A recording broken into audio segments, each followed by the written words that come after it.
This video starts off with no spoilers for Spider-Man No Way Home, but then I will be getting into some spoiler stuff, but I'll make sure I announce that when we are approaching that time, so you can click off if you haven't seen the movie yet. So with that being said, let's begin. Spider-Man No Way Home came out very recently, and it's been getting a lot of good reviews, so here is mine. It was a great movie.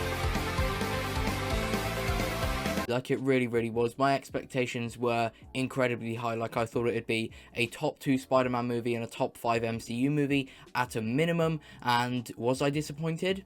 Absolutely not. It is my favorite Spider-Man movie, as proven by my Spider-Man ranking video that I posted not too long ago. There's no day off for heroes. And I don't know exactly where it sits in my MCU movie ranking, but it certainly is within that top 5 minimum that I set as an expectation. So high expectations were met, even though it was a risk to go in with expectations that high. The way that the movie itself was constructed was fantastic. You know, the pacing was perfect. The emotions and stuff like that were planted well throughout the movie. Like, it starts fast and fun, then gets very serious very quickly. And even the problem that people thought this movie would have, being the characters, because there's so many of them, just wasn't there. Like, all the characters were done really well, in my opinion. There's only 3 characters that I would want to have a bit more screen time, 2 of those being Happy and Lizard, and I'll explain that later. I mentioned how the construction of the movie was good, you know, with like the placing of emotions, the speed and stuff like that, but the action was also really good. Like, all the fight scenes, from the first bridge fight that we see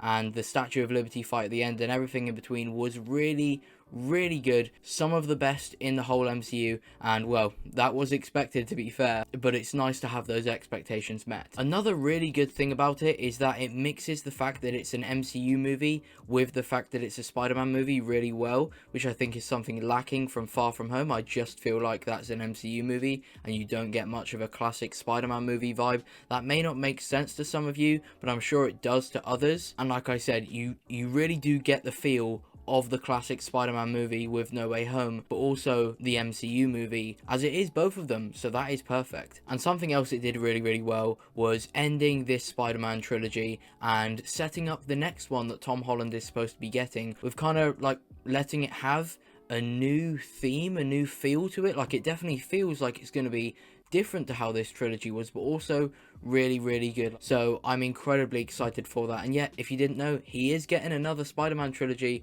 within the MCU, and Spider-Man 4 is currently being worked on, which is something that has recently came out in the news. So hopefully it can be even better than this already great Spider-Man trilogy. And now for the spoilers. So if you haven't seen No Way Home, please do leave a like and come back to this video when you have seen Spider-Man No Way Home. So the third character that I wanted to see a little bit more of is Charlie Cox as Matt Murdock / Daredevil. I think that the fast, fun stuff at the start was a little bit too fast, because, you know, it was about Spider-Man's or Peter's legal issues, as, you know, he had been framed by Mysterio, and I felt that that period could have lasted, you know, 2-3 extra minutes, and therefore we see Matt Murdock for 2-3 extra minutes, which I think would have improved the movie that can't be improved all too much, but I feel like that would have done so. I was very happy to see Daredevil or Matt Murdock in this movie, and, you know, I wanted to see a little bit more of him, but I can understand why they didn't want to keep him in it for too long. Maybe it would be a bit distracting, as obviously, you know,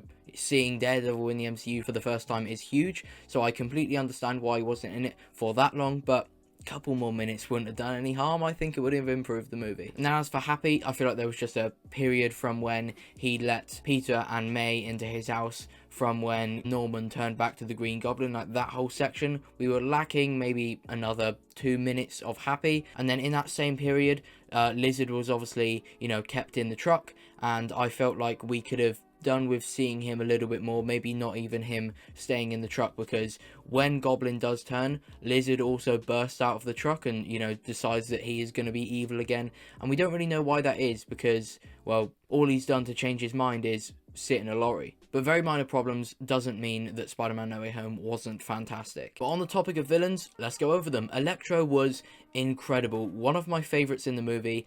He was different, but that's not a bad thing. I feel like he was completely justified to be the way he was, you know, like power hungry as always, and there's more power to be hungry for in this universe, so it was completely valid the way that he acted, and I really enjoyed him. As for Doc Ock, again, I really enjoyed him. I'd say different, maybe maybe that's just me not remembering him correctly from Spider-Man 2, but absolutely great. I'm glad out of all of the villains, he is the one that was fixed first and stayed fixed and ended up helping out. I think it worked really, really well. Sandman is one that I see some people complaining over because, you know, he wasn't a villain by the end of Spider-Man 3, but I think it makes complete sense. You know, when we first see him, when he first sees a Spider-Man, his first reaction is to help, you know, because when he sees Tom Holland Spider-Man fighting Electro, he does help, he blocks the lightning, and the reason that he turns bad at the end is just because something went wrong, so he decided to take matters into his own hands to get himself home to see his daughter. You know, he's not the most intelligent person, so he probably didn't understand the situation fully. Like, obviously it wasn't Peter's fault, he's just trying to help. I've already mentioned Lizard, just needed to see a little bit more of him. So now onto the Green Goblin. Like I showed earlier in my Spider-Man ranking, I'm clearly not a huge fan of Spider-Man 1, but wow, was Green Goblin good in this movie. Not only good as a character in himself, but what he did to other characters, and I'm sure you can tell what I'm on about there. But yeah, he was incredible, more evil than we have ever seen him, which I really, really enjoyed. Like, he was a different level of crazy, of psychotic, of villainous that we saw in Spider-Man 1, and I was all for it. And even the Norman Osborn side of him was like really great. Like, you really sympathized for him. It worked really, really well. There's genuinely not a single, even small detail that I would change about the Green Goblin character in Spider-Man No Way Home, which is surprising for me to say this because I really wasn't a huge fan of the character before this movie. And then going back to what I briefly mentioned, he obviously kills Aunt May, and I wasn't hugely emotionally attached to the Aunt May character. I wasn't that affected by her death, but the way that it made Peter Parker react was so good. Seeing him rageful, seeing him angry, seeing him sad was so good. It's a dark side that we have never seen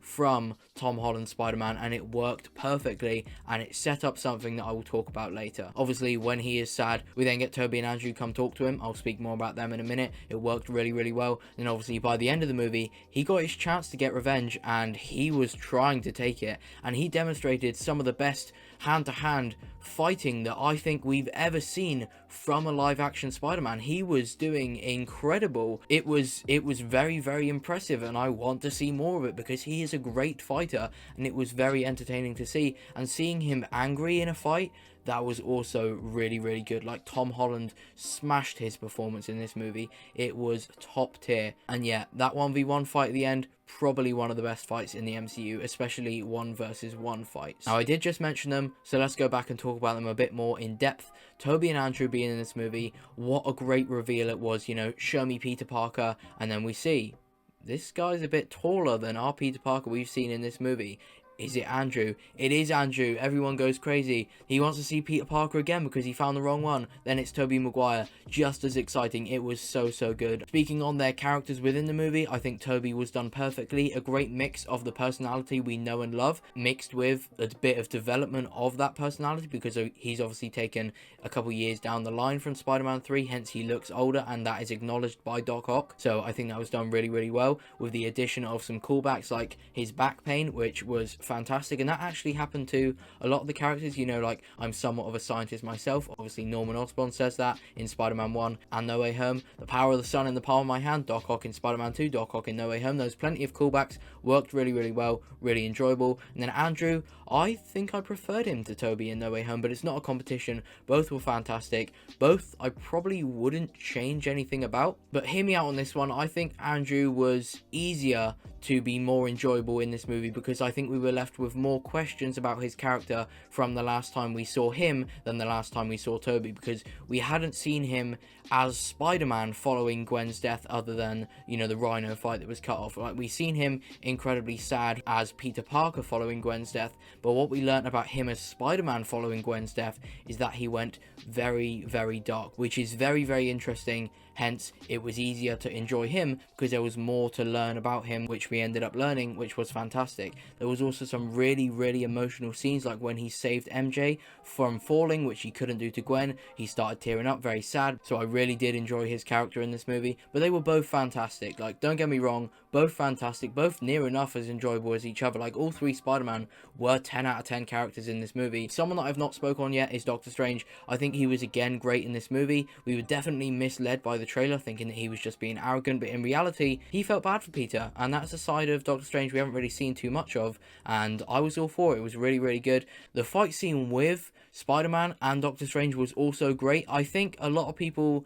may complain about that because they don't think Spider-Man could beat Doctor Strange, but you know, Doctor Strange wasn't exactly trying to kill him. Obviously, if he was, he would have found it much easier. He was just trying to retrieve the box, and the way that it played out, if you genuinely watch that fight again, pay attention to it, I think it makes sense. You know, Doctor Strange is clearly just underestimating what Spider-Man can do, how intelligent he is, how he figures out how the mirror dimension works and stuff like that. I think it makes sense if they were to have another fight in the future, which they're not going to, but if they were and both of them were trying as hard as they could, obviously Doctor Strange would win relatively easily. But I think in the context of how it went in this movie, it worked for Spider-Man to win. Now that we have spoke on Spider-Man No Way Home, let's speak about the post-credit scenes. The first one was something that got leaked to me before I saw the movie, but, you know, I'm not too bothered about it. It was just a post-credit scene, but how good of a post-credit scene it was. Setting up a symbiote suit for Tom Holland Spider-Man in his Spider-Man 4, and with the new suit we saw, the suit in itself looked incredible, but imagine the symbiote suit over the top of that. That would look really, really good. And it's not just about the look. Based on how angry and how dark we saw Tom in this movie, and how it worked, like I said, of how good the Green Goblin fight at the end was, him with the symbiote would be really, really good. I'm so excited to see Spider-Man 4 if that is the route that they go, and they give us another angry, dark, rageful Tom Holland Spider-Man. I could see it again being a top 2 Spider-Man movie and potentially a top 5 MCU movie. Don't want to get my expectations too high, but like I said, I enjoyed the rageful Spider-Man in this movie so much. We obviously know why Venom was brought into this universe now, because the hive knowledge from previous symbiotes that know Peter Parker was contained within this version of Venom, just to clear that up if any of you got confused. But I also think it could make for an interesting, you know, couple of conversations in Venom 3 within the Venomverse, because now Eddie knows about all the Avengers and stuff like that. And then the second post-credit scene, what an incredible trailer it was. I do have a theory video coming soon that has stemmed from that trailer, but yeah, we see Wanda, she looks incredible. We see Mordo, who we haven't seen in ages. I wonder how that's going to go down. We see Wong, of course, you know, he's the Sorcerer Supreme now, which we learn. His outfit looks incredible, just like Wanda's, to be fair. And we also see Dark Doctor Strange, and I'm pretty sure it's going to be the one from the What If series. But yeah, I don't want to speak too much on the trailer because I do have a whole video that I'm going to dedicate to that, but what an incredible trailer it was. So with that being said, then that is my thoughts on Spider-Man No Way Home. Feel free to let me know what you thought about the movie in the comments. While you're down there, leave a like on the video if you did enjoy, click the subscribe button for some more content from me, and yeah, thank you for watching. Goodbye.